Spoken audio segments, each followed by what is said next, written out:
خاص طور پر شادی کے بعد لڑکیوں کو جو مسائل ہوتے ہیں اس میں بنیادی وجہ کیا ہوتی ہے کہ دونوں فریقوں کے اندر خدا کا خوف نہیں ہوتا. انسانی تعلقات کی خوشگواری اسی وقت ہو سکتی ہے جب انسان کے دل میں اللہ کا احساس ہو, اللہ کا ڈر ہو. تقویٰ میں صرف ڈر ہی نہیں, اس کی محبت بھی آتی ہے, اس کا احساس بھی آتا ہے. کسی نے کہا تھا کہ میں اللہ سے ڈرتا ہوں اور اس کے بعد اس شخص سے ڈرتا ہوں جو اللہ سے نہیں ڈرتا, کیونکہ جو شخص خدا سے نہ ڈرتا ہو آپ اس کے شر سے بچ ہی نہیں سکتے. وہ جب چاہے جھوٹ بول دے, جب چاہے آپ پہ الزام لگا دے, جب چاہے آپ کو تانا دے, جب چاہے آپ کا ناطقہ بند کرے, آپ کو اذیت دے, ستائے, جو چاہے آپ کے ساتھ کرے. آپ دیکھیے کہ شادی کے بعد عموماً کمپلیکیشنز کیوں ہوتی, کبھی غور کیا آپ نے؟ شوہر اور بیوی کے تعلقات میں خرابی کیوں آتی ہے؟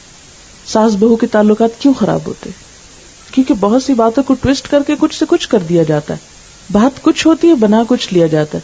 ایسا کیوں ہوتا ہے؟ اس لیے کہ خدا کا خوف نہیں ہوتا. شادی کی خوشی کی بنیاد کیا ہوتی ہے؟ شوہر اور بیوی کا باہم ایک دوسرے پر اعتماد. یہ اعتماد وہاں زیادہ ہوگا جہاں خدا کا خوف بیچ میں ہوگا, کیونکہ شوہر کو بھی اطمینان ہوگا میری بیوی مجھ کو چیٹ نہیں کرے گی, بیوی کو اطمینان ہوگا کہ میرا شوہر مجھ سے بے وفائی نہیں کرے گا, مجھے دھوکہ نہیں دے گا, میرے حقوق ادا کرے گا, میرے بارے میں اللہ نے جس میں ذمہ داری ڈالی اس کو پورا کرے گا.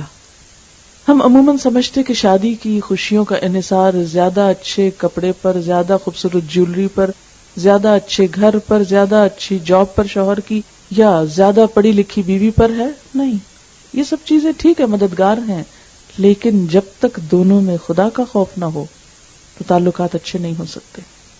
بسا اوقات دونوں ایک دوسرے کے لیے اذیت کا سبب بنے رہیں گے. آپ نے دیکھا ہوگا کہ کچھ عورتوں کو یہ شکایت ہوتی ہے کہ شوہر مارنے پیٹنے پہ اتر آتے ہیں, چھوٹی چھوٹی بات, کھانے میں نمک کیوں زیادہ ہو گیا, دروازہ اونچا کیوں بند ہو گیا, بچے کو کیوں ڈانٹ پڑی. ہر وقت عورت ظلم و ستم کا نشانہ بنی رہتی. کیوں؟ اس لیے کہ خدا کا خوف نہیں. اللہ تعالیٰ ان سب باتوں کا حساب لے گا جو کسی پر بھی جبرن ظلمن زیادتی کی جائے. پھر اسی طرح آپ نے دیکھا ہوگا کہ بظاہر کوئی ایسی چیز نظر نہیں آتی لیکن ایموشنلی ٹارچر کیا جاتا ہے. چھوٹی چھوٹی بات پہ تانے, تم جہیز کیا لے کر آئی, تمہارے ماں باپ نے میری عزت نہیں کی, تمہارے بھائی نے یہ کر دیا, تمہاری بہن نے یہ کر دیا. اور اسی طرح بیوی کی طرف سے شکوے اور شکایات شوہر کے لیے, تمہاری ماں ایسی ہے, تمہاری بہنیں ایسی ہیں, میں نے اس گھر میں آ کے کوئی سکھ نہیں پایا. اور اس میں کچھ چھوٹی موٹی بات ہو بھی تو کچھ بڑھا لی جائے. کیوں بڑھا لی جاتی ہے؟ اس لیے کہ خدا کا خوف جو نہیں, تقویٰ جو نہیں. تقویٰ ہی وہ چیز ہے جو انسان کو بیلنس دیتا ہے, بات کرتے ہوئے احساس دیتا. اور اگر کوئی غلط بات منہ سے نکل بھی جائے تو جب انسان کو احساس ہو تو فوراً پلٹ بھی آتا, سوری یہ میری غلطی, یہ میرا قصور ہے. کیونکہ انسان کو پتا ہے کہ میں بندوں سے چھپ سکتا ہوں, اللہ سے نہیں چھپ سکتا. اور پھر حق کا تقاتی, کیسا تقویٰ جیسا تقویٰ کا حق ہے. وَلَا تَمُوتُنَّ إِلَّا وَأَنْتُمْ مُسْلِمُونَ, اور تم نہ مرنا مگر اس حال میں کہ تم فرما بردار ہو, اللہ کی اطاعت پر تمہاری موت آئے. ہوتا یہ کہ شادی سے پہلے تو انسان اپنی اپنی زندگی گزارتا ہے, شادی کے بعد شوہر بیوی, بیوی شوہر کے انفلوئنس میں آ جاتی, اور بہت سی چیزیں ایک دوسرے کی خوشی کے لیے غلط کرنے لگتے ہیں جو اللہ تعالیٰ کو ناراض کرتی. فرمایا نہیں, تمہیں اللہ ہی کا تابع دار اور فرما بردار ہونا ہے. پھر دوسری آیت, اے لوگو اپنے رب سے ڈرو جس نے تم کو ایک جان سے پیدا کیا, یعنی مرد ہو یا عورت سب کی اصل ایک ہے. اور یہ بات بھی اس لیے ضروری ہے نا اس موقع پر کہنا, کیونکہ ہمارے معاشرے میں یہ احساس پایا جاتا ہے کہ عورت ایک کمتر چیز ہے. ضروری نہیں ہر جگہ, لیکن جہاں دین دنیا دونوں کی تعلیم نہیں وہاں عموماً عورت کی کوئی عزت نہیں. اس کو ایک نوکرانی بنا کے بعض اوقات گھر میں لایا جاتا ہے, بعض اوقات اس کی کوئی عزت نہیں, کوئی اس کی حیثیت نہیں, کوئی اس کا مقام نہیں, کوئی اس کا مرتبہ نہیں, کوئی اس کا حق نہیں, بس جیسے چاہو اسے استعمال کرو. نہیں, دونوں ہی انسان ہونے کے ناطے محترم ہیں, دونوں کی اصل ایک ہے, دونوں انسان ہیں. جیسا دل مرد کے اندر ہے ویسا ہی عورت کے اندر ہے, بلکہ زیادہ نازک. نبی صلی اللہ علیہ وسلم نے عورتوں کے بارے میں معاملہ کرتے ہوئے فرمایا تھا, رفقاً بالقواریر, نرمی سے, آئینے ہیں, کرسٹلز ہیں, ہینڈل وتھ کیئر, محبت کا معاملہ کرنا. جیسے آپ دیکھیں نا کہ شیشے کا برتن اور جو زیادہ مہنگا ویسے کرسٹل ہو تو کتنا احتیاط سے اٹھاتے رکھتے ہیں. عورتوں کے ساتھ سلوک میں یہی مثال دی گئی کہ جیسے آئینے کو احتیاط سے اٹھاتے ہو, شیشے کی چیز کو احتیاط سے اٹھاتے ہو, احتیاط سے رکھتے ہو کہ کہیں دراڑ نہ آ جائے, کہیں اسکریچ نہ آ جائے, کہیں ٹوٹ نہ جائے.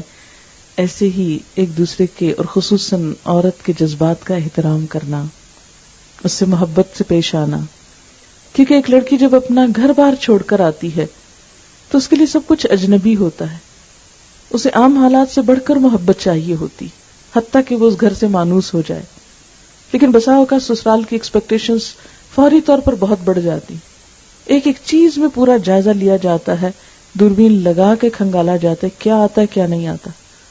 اگر اسی جگہ اپنی بیٹی کو رکھا جائے تو ہو سکتا ہے اس سے بھی گئی گزری ہو، لیکن بیٹی کے قصور کبھی نظر نہیں آتے ماں کو، محبت جو ہے۔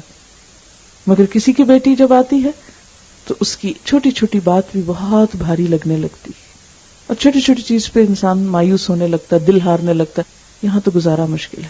حالانکہ ایک پودا کہیں سے آپ نرسری سے لا کے گھر لگاتے ہیں اپنے لان میں، ہم نے دیکھا ہوگا کہ اس کو جڑ پکڑنے میں ذرا ٹائم لگتا ہے، اور پہلے وہ مرجھاتا ہے، پھر وہ جڑیں پکڑتا ہے، پھر وہ مضبوط ہوتا ہے، پھر برگبار لاتا ہے، پھول اور پھل لاتا ہے۔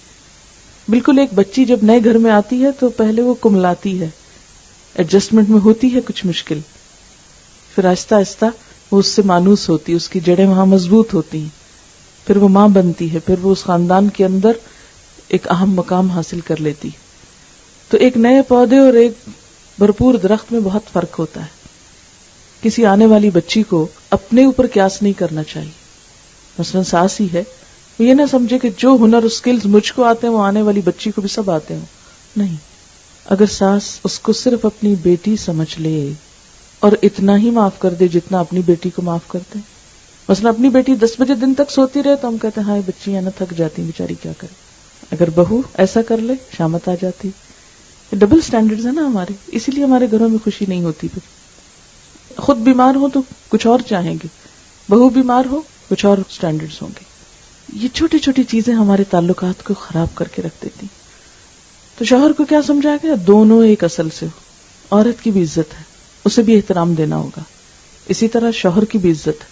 یہ نہیں کہ مثلاً اگر لڑکی کسی زیادہ بہتر گھرانے سے آئی ہے، بہتر سے مراد یہ کہ کسی بھی اعتبار سے، علم، مال یا کسی بھی شان و شوکت کے اعتبار سے جو دنیاوی معیار عام طور پر پائے جاتے ہیں، تو یہ نہیں کہ وہ آ کر یہ سمجھے کہ میں بڑی ہوں لہذا ہر چیز میرے مرضی کے مطابق ڈھل جانی چاہیے۔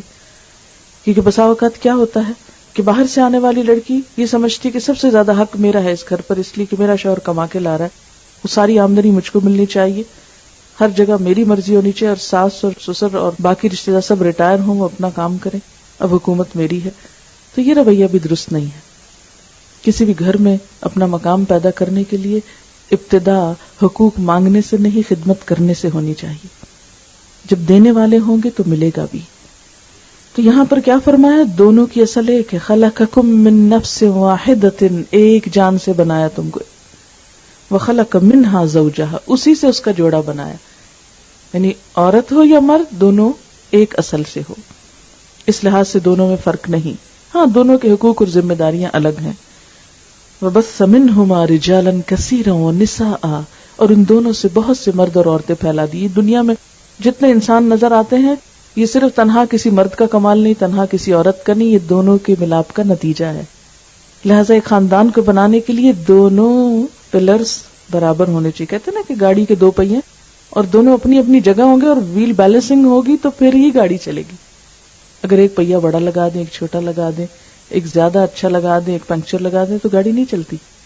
تو دونوں ہی کو ایک تو یہ کہ اپنی اپنی جگہ لگنا چاہیے، ایک ہی جگہ نہیں، دونوں کو لگ جانا چاہیے، اور دونوں کے درمیان ایک بہترین طریقے سے کوآرڈینیشن، کوآپریشن، ایک دوسرے کی عزت، احترام، بیلنس، یہ چیز زندگی کو خوشگوار بناتی ہے۔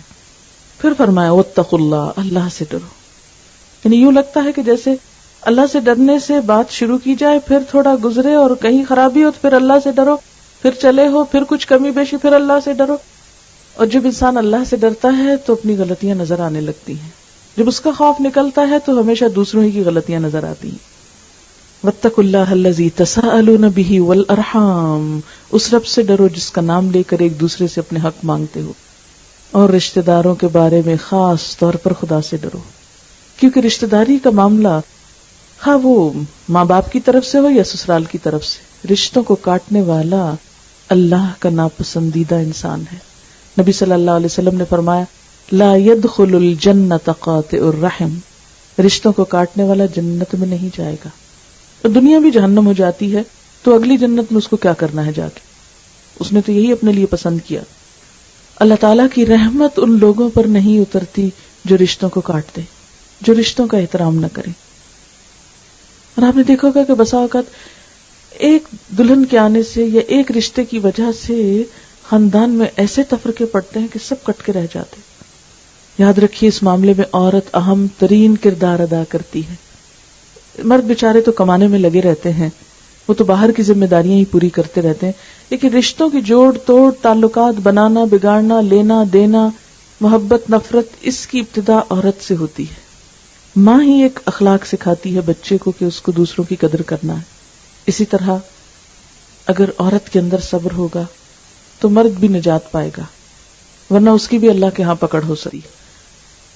پھر فرمایا ان اللہ کان علیکم رقیبا، بے شک اللہ تم پر نگران ہے، وہ نگرانی کر رہا ہے.